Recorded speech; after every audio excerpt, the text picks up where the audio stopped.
URA era kyekyo kinabuuziza President Museveni nti sebo tubuulira naafuga eggwanga lino. Ekituufu kiri nti President alimbibwa nnyo. Kakati twali mu State House n'alagira nti ebikwekweto fines and penalties byonna biveewo. Abiyimiriza. Kyatukwasizza ennaku nga tutuuse wano ate netusanga nga fines and penalties byeyongera bweyongezi maanyi n'ebikweto yokka eggwanga lyonna. That's why tubadde tugamba President Museveni nti kano ke kaseera atule wansi atuwulirize ffe ng'abasuubuzi, kubanga obusuubuzi bwe busanyalala buli kimu kyonna kiba kisanyaladde. Ekirala omuntu yenna ali wano mu ggwanga nga si musuubuzi musekerera, kubanga abali mu ofiisi za gavumenti bamaliza basuubuzi. Olaba ne President Museveni andiisa amabaluwa n'enteeseganya zigenda mu maaso ne President, naye nkukakasa singa teekoleekwo omusajja ayitibwa omukyayina tugenda mugoba direct maduka ate nga ffe tumwegobera.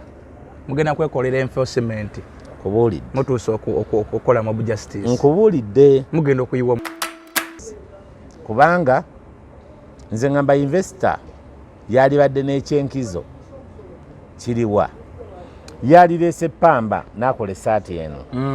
Kubanga kino kyebakola ekyokugattiriza nange Munnayuganda nsobola okukikola. Sobola okukikola. Assembling. Assembling ebintu. Najja wano nga mapeesa ge gatali ku ssaati ne kino ekitogi. Okiwali Munnayuganda naye n'akitunga. N'empale zaffe ez'amasuuti nga wansi turn up tekuli nga just kugizingako buzinzi. Kati ebyo ne Munnayuganda abisobola. Nze ngamba twetaaga kuwaibwa mato. President bw'anaatuwulira nebye twagala ajja bikola kubanga bingi byabadde tamanyi. Bismillahirrahmanirrahim. Alhamdulillah rabbil alamin. Nze Ajimiti omusomi w'ekitabo era omusomi w'edduwa. Nkozesa kyoto kino, ekyoto kino kiba kitagombolola. Lwaleero ku kyoto kuno kunyambira abantu bange. Buli muntu yenna alina ekizibu kye ojja ku kyoto kino n'osula akabaani ne nkusabira. Buli alina ekizibu naddala mu abali e Bulaaya nompereza amannya naye nga sula mu kyoto kino ne nkusembera edduwa ne nkujjako ebizibu n'ebiba bikusumbuye. Walemererwa mirimu ki ddala mu abali e Bulaaya, abali mu nsi muno mu Uganda abalemeddwa okufuna visa. Nantegeeza eri abaana Adamu enkozesa nkofu ku kyoto kuno. Bamala okusindika enkofu eyo negenda ebanja amabanja ge bakubanjiza gonna. Gwe yalema okufuna okuweebwa Ajimiti nkozesa amazzi ku nnyanja kuno kumulengera ku mazzi wano. Ajimiti nga bwenyimidde olwaleero ngokumasira abaana Adamu. Bompereza ebiwandiiko byonna bye bompereza ng'oli e Bulaaya mbikwata nembizinga ne mwandika kapapula nembisula mu nnyanja nensaba Allah gwensinza asumulule ebyo byeba bikulemeredde awa visa agifuna alemeddwa okufuna omusajja omulungi amufuna. Nsangibwa ku namba 0752 Ezikalira machagali na josinzira kubanga otugoberera nze muzzukulu wa Kisolo mu Matini Kimbawa. Atulaba wano wendi negatiddwako Ssentebe aba ngamenti akulira ebibiina ebigatta abasuubuzi mu ggwanga wano Uganda, omukulu John Kabanda, era abasinga obungi mwamulabye nnyo oyabadde ayimiridde ku nsonga nate ez'abasuubuzi ezabadde kololo, ensonga ezetabiddwamu omukulembeze eggwanga oba oliawo zibatumye Ifris. Wekiba sanso okulaba? Nange nsanyuse ssebo mukama wange ssebo okulaba. Weebale okutunoonyaako, mwebale kwagala basuubuzi, mwebale kutubeereramu. Tulina obbabeeramu kubanga obusobozi oba tebuliiwo ate ne eggwanga liba terisobola kutambula. Sectors nyingi zo ziba wansi singa ey'obusuubuzi naye eba wansi. Era kyova olaba nti ffe twabazisa akasiisa abatakisi bwe twali emabegako tulaga obutali bumativu bwaffe bo kye baakola ne bagamba bajja kukola nga bajja kuwayita ennaku ezi nga tewakyali mmotoka n'emu eva waka nga tebalina basaabaze. Kitegeeza kyayoleka nti Kampala jjudde mu basuubuzi bulungi nnyo. Bwe babeera nga tebaliiwo temuba bantu. Si Kampala yokka, eggwanga lyonna. That's why tubadde tugamba President Museveni nti kano ke kaseera atule wansi atuwulirize ffe ng'abasuubuzi, kubanga obusuubuzi bwe busanyalala buli kimu kyonna kiba kisanyaladde. Ekirala omuntu yenna ali wano mu ggwanga nga si musuubuzi musekerera, kubanga abali mu ofiisi za gavumenti bamaliza basuubuzi. Olaba ne President Museveni musuubuzi naye yamaliriza alina omubaka panti gwe yalaze nga ebya palamenti bwe byagaana yadda mu busuubuzi. Oyogedde kakati era nasese waliwo mukwano gwange yambuuza nalina mukwano gwange nga ye nga ofisa wa gavumenti ng'akola okuwakaza house kati nga tuyisaamu amaaso ekitagambika nagamu abasuubuzi muba temwasoma ne mugamba gwe weddeko ne maofisi gye mubeera mukolerayo obusuubuzi ne mugana ekirala nti essaawa yonna bwe bamala okugoba eyo nga tonalowooza ku kintu kirala olowooza ku kyokulya ekiddako kuba kulowooza ku butya bw'ogenda kufuna ssente ng'oyingira field yaffe y'abasuubuzi mu mbeera efaanana bwetyo teweeyibala wonna wooli kubanga fe abasuubuzi twadominatinga eggwanga lyonna kati tulina kutereeza busuubuzi buli muntu agenda kuba ateredde gwe linda ifilisi eveewo gwe linda buli kye tubadde tuyayanira kiveewo ogenda kwesanga nga buli kimu kyonna kiteredde. Mwami Kabanda katwandikira awo omukulembeze eggwanga lwaki kiyoleka nga atabategeera? Sekita eno kituufu pulezidenti akulembera eggwanga lino teyagiwa nnyo matu kubanga ayagala nnyo ba manufacturers naye ffe nga bayimportinga ebintu ng'abasuubulira wano ebintu yali tatufuniranga obudde nga tetulina natebe mutuukako mangu ne tujja tufuna ekizibu nti ne mu paalamenti bwetunulira abakozi ffe tusinga abakozi amaanyi tusinga abakozi contributing ekinene ku busuubuzi ku musolo gwa Uganda. Why? Kubanga ffe tuli bangi tukozesa abantu bangi kakati essaawa eno bwe tuba nga tetulina na mukiise mu paalamenti kati pulezidenti n'atwerabirira ddala kubanga ekituuka ku byaffe ekyetaagisa kyonna kyekiyita yabateeka mu minisitule ndowooza muli Ministry of Trade eri dormant oba yasemba kukola nga kyamba tekola kati private sector foundation yajja n'egibikka private sector yagibikka nebanga tewaliwo kikolebwa ku nsonga za talina platform yonna wasinkanira abasuubuzi tewali wa era eno bw'amala otusuubiza appointment yanga 7 Mwami Museveni twatandika okugiranga nga presidential visit okukyala kwa president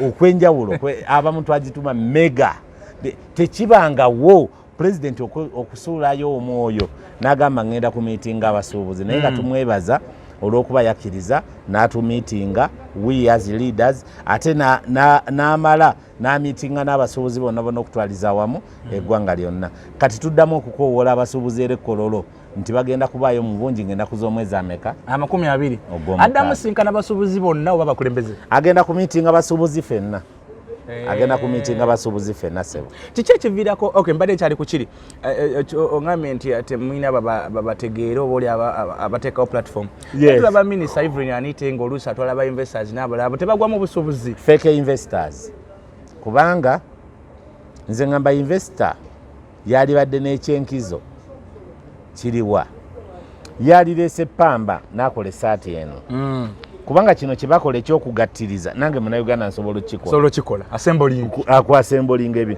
najja wano nga mapeesa ge gatali ku ssaati nekino ekitogi okiwali Munnayuganda naye n'akitunga n'empale zaffe ez'amasuuti nga wansi ttaanapo tekuli nga just kugizingako buzinzi kati ebyo ne Munnayuganda abisobola nze ngamba twetaaga kuwaibwa mato pulezidenti bw'anaatuwulira ne bye twagala ajja bikola kubanga bingi byabadde tamanyi abamunyonyola bamuleka mu kkubo waliwo ebintu bye batamugamba okugeza wamutunulidde wano yatugamba agenda ku miitinga ba technical people mu State House nga 24 Ogwokuna n'agenda n'abamiitinga kati saawa eno wetwogerera akugamba n'abamiitinga naye ataakubuuza nti kituufu ifilisi ekozesa internet nange neewunyiza ekintu ekyo mbadde manyi nti program bweziti ezikwatagana ku ggwanga lonna bwe ziba zizze omukulembeze gwanga tebamuleka mabega nga nga banaazanjulira eggwanga era nali nsuubira nti Mwami Musinguzi owa URA ebintu ng'ebyo ne ba technical people babazimba ekintu ekyo basooka kinyonyola mukulembeze wa ggwanga tewali kye bamugamba tewali olw'okuba nze nakitwalidde nagenze ne perspective biri esooka nalowoozezza ekintu kino waliwo akiryamu bakulembeze nga waliwo akiryamu ekyokubiri neŋŋamba apu eno waliwo yagiguza gavumenti ng'agisuubizza ebintu bingi nekitasoboka kati agamba katunyingirize abantu kuba bwe tudda mu mazima agaddala eno enkola ebadde tennatuuka kujja wano mu Uganda Eche malino kuza nti otambudeko mawanga gye mukola obusuubuzi bo babikola batya atoyinza kuddira China n'ogigeregeranya na Uganda. Yes, ate nayo tekolayo. That's why otulanga tuleeta ebintu bino nga tulina receipt nga siza digital. Notandika okayana ne URA ekugamba leta invoice eno yentuufu bo bakuwoleza sentuufu. Nze mbadde ngamba tugende we tulina okuba enkakasa tujja kusobola okutambula obulungi n'emisolo abantu bajja kweyongera okugiwa. Ekintu kino ekya president okubanga ayina byalagidde biveewo nga penalties ngezo ate enkeera URA ne bakeereramu netandikirawo investment zaazo zaabwe kijja kitya ani atawuliriza munne kakati URA era kyekyo kinabuuziza President Museveni nti sebo tubuulira naafuga eggwanga lino.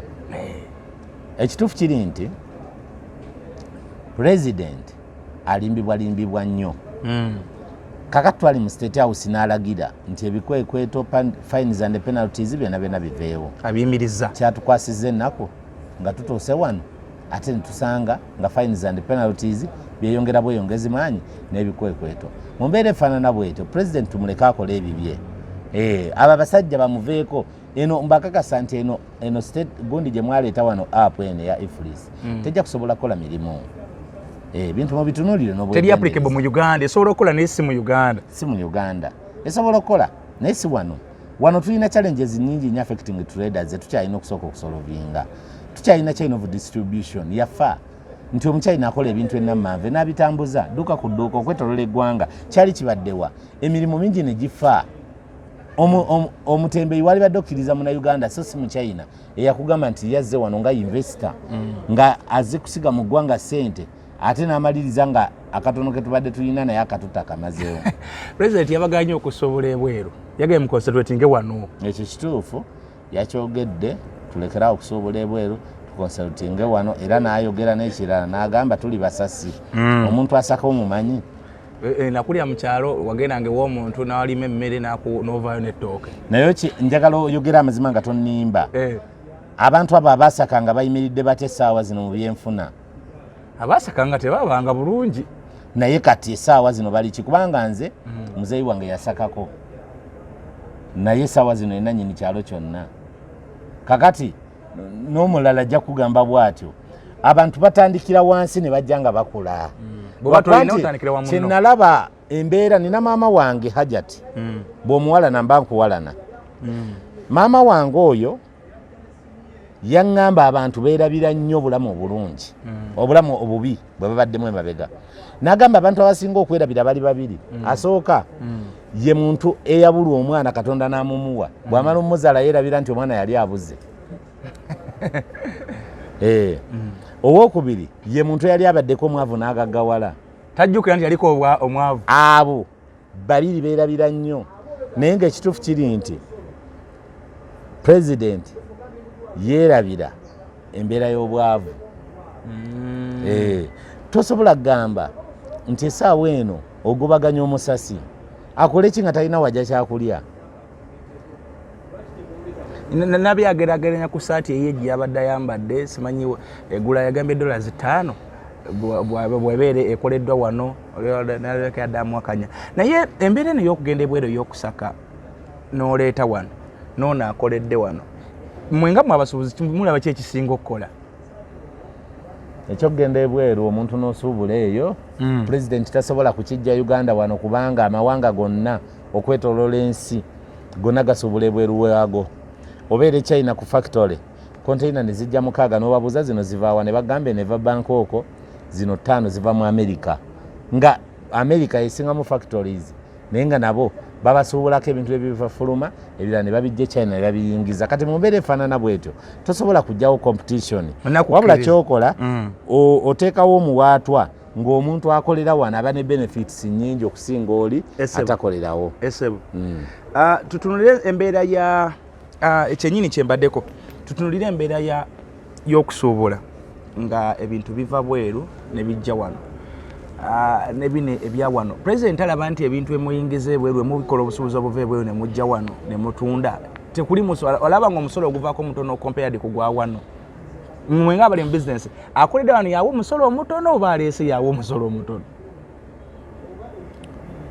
emisolo gya wano mingi ate mu busuubuzi nkwe nti olina okugula ne ku miryango egimu abantu ne babba ne ku misolo naye wano tekiriiwo tosobola kulonda kakipa kawala gika 1,000 nti omuntu bwe musanga ng'atadde talinaako digito gundi nti mukuba fayini ya $5,000,000 simanya $5,000,000 kikyamu nze mu mbeera efaanana bwetyo kyenyinza okukola mu mbeera ng'okuwabula kukoowola Pulezidenti Museveni nti abeere wa kisa atuwa amatungo abasuubuzi n'emirimu agigule tukole mwami Kabanda ensonga ya distribution channel eno eyinza kukolebwa etya emitendera imwe muyita tuwandiisa amabaluwa n'enteeseganya zigenda mu maaso ne Pulezidenti naye nkukakasa singa teekoleekwo omusajja ayitibwa omukyayina tugenda mugoba direct maduuka ate nga ffe tumwegobera mugenda kwekolera enforcement kubuulidde mutuusa okukola mob justice nkubuulidde mugenda okuyiwa omusaayi mugenda otabangula eggwanga tonaguyita musaayi mugenda otabangula eggwanga nze nkugamba ebigambo bino mbadde njagala kubulirako emisolo omusuubuzi gy'asasula omusuubuzi asasula rent sente z'obupangisa n'asasula kasasiro n'asasula toilet n'asasula amazzi mwakolera n'asasula license n'asasula income tax n'asasula VAT ng'ayingira mu ggwanga oba asuubula wano ku factory kwamusasula n'asasula red paid by monthly oyo asasula ba manufacturers n'asasula abakozi peyi kati n'agenda ku kye bayita customs tax guno gwe gw'okubooda okuyingiza tax n'asasula import duty n'asasula withholding tax n'asasula VAT n'asasula infrastructure levy n'asasula environmental levy kwegamba omuntu kunamusolo asasula ssente nnyingi nnyo ku kintu kitya kimu kati Pulezidenti yalibadde akkakanya ne ku misolo egibaddewo emabega ifulisi n'etajja nekituyambako ffe ng'abasuubuzi okukomyawo abasuubuzi baffe abagenda abaabula omwali bannakenya abasudani bakongo Rwanda n'amawanga amalala mu mbeera efaanana bwetyo nze mbadde nteesa Pulezidenti akola ebyo agenda kuba ayimusiza obusobozi bwa Uganda nga n'omusolo gweyongeddeko mu ggwanga waliwo omu ku bakulembeze b'abasuubuzi agambye nti gy'okoma okuteekawo embeera ey'okunyigiriza n'abawa omusolo babeera batono gy'okoma okuteekawo nga buli kimu kirina kutambula mu oda yaakyo abaguwa baba batono nga yagamba nti wabaawo engeri y'okuddirizaamuuko ogweraba nga n'abantu abayingira ebizinesi bangi nga n'enamba y'omusolo nga gweyongedde kituufu ekyo nakyo kisobokera ddala kyeyogedde kyekituufu esebo buli abantu basasula emisolo nga mitono population esasula emisolo yeyongera kati ne bakasitoma okuva ebweru w'eggwanga ne bajja kati gwe n'osolooza emisolo mingi kubanga abagiwa bangi okusinga abantu okubasasula emisolo emingi nga basasula matono nali mbadde ntera nnyo okufolowinga naliko naawe mu bintu bya ng'olina URA ku nsonga zaali za muceere waliwo omuceere nga waliwo omuceere gwe baali bakutte nga baganya okugubawa era byali bya misolo ebyo twamunyonyola komisiona jeno n'akitegeera omuceere n'aguta yaguta naye komisiona jeno tagikako wiini kana naye ndowooza eyo process mwamwetololako emirundi egiwerako kubanza mwagendanga bwe muddayo bwaddambu abayita bwaganda bubyetegereza bwaddambu abayita ne mubimaliriza ebintu bino eby'emisolo ndaba musinkananga nnyo URA lwaki tebigguka tebigguka kubanga n'omulimu gwabwe gennyini tebagwagala era nze nali nkubira Pulezidenti Museveni omulanga nti kano ke kaseera ayite abaami abo n'abakyala ba URA abatwale ekyankwanza basomesa okwagala eggwanga lyabwe kubanga bye bakola biraga nti eggwanga baalikyawa toyinza kugamba muntu ntitekawo omukono gwo nguteme nagusawo n'ogutema olw'okuba naye bw'omusabye ataddewo olumu olina oguguba munogamba ebikyamu bibiri tebiyinza kukola kituufu kimu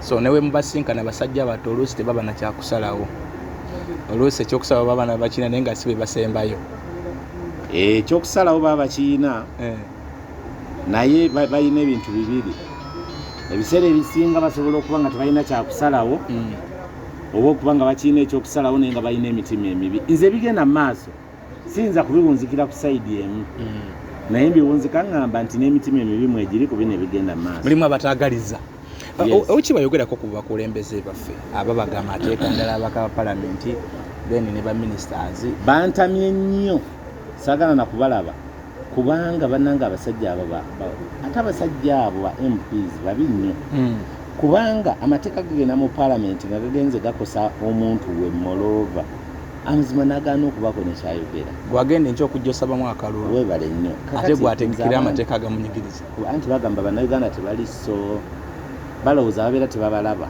kubanga tebali nnyo digito nti olumu bibeerako ne batabifanako naye nkugamba amazima gakatula mugulu bannayuganda banyiivu kuba si balungi nze nkubuulira baministers nabalabi muloopa nze nalopye prime minister n'amabaluwa genze muwandikira amayitirivu n'agamba mbona tamanyi nga namulumba n'ewakaawe nga tumunoonyeza abuze ntumulumba n'ewaka n'amaliza nga era tatulabye natakumanyi talabana kubalwayo n'emu bulungi nnyo ale eggwanga linaddukanyizibwa litya nga ate bemulina okugjamu omusolo ate bemusinga obutagala kulabako kubanga alinga batagala kubalabako anyway abaka palamenti nalabye katongolaga nti mubane mweberere mutujja ku kyemutukoze atusazeewo tujja kujja naffe tuyingire embeere sibatuufu abaka so kati omuntu wa bulijjo agoberera abasuubuzi agoberera bene badde bigenda maaso ali ku ki omuntu wa bulijjo abeere mu comfort zone kubanga ffe ababalwanirira bwetuli nekye tubasaba kwe kutwegattako nabadde njagala kuyita bantu balinganga ba mirundi 3 abasooka bananyini bizimbe bannange mutwegatteko luno olutabaalo kasita lutukuba ne tujja mu bizinensi namwe mugenda kusigalirawo ekyokubiri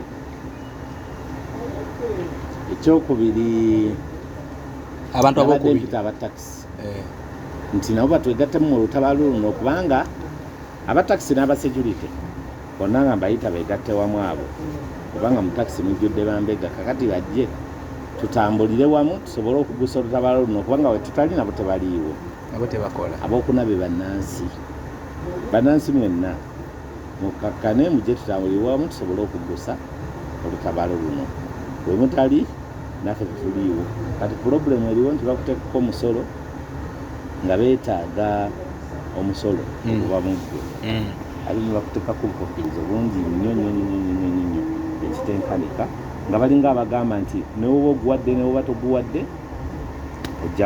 ojja gguwa so abantu basubireyo okuggalawo amaduuka agaabwe kuula amalungi bulungi nnyo essaawa yonna okutandika ennaku z'omwezi 2 tugenda kuggalawo tugende Kololo pulezidenti gyanatugambira amawulire ge twagala okuwulira bw'anaaba agaanye era ensonga tujazizza mu basuubuzi baffe bo kooti yabwe etuule naye mwawulidde mutya pulezidenti ng'akabatemye nti ifulisi sisobola nagikwata twawulidde bubi kubanga twaze nga twewaana nnyo twawulidde bubi nnyo kubanga twaze nga twewaana nga pulezidenti okusinziira ku bigambo byeyogedere entebe bwe mwamusinkana kyatuwa esuubidde nnyo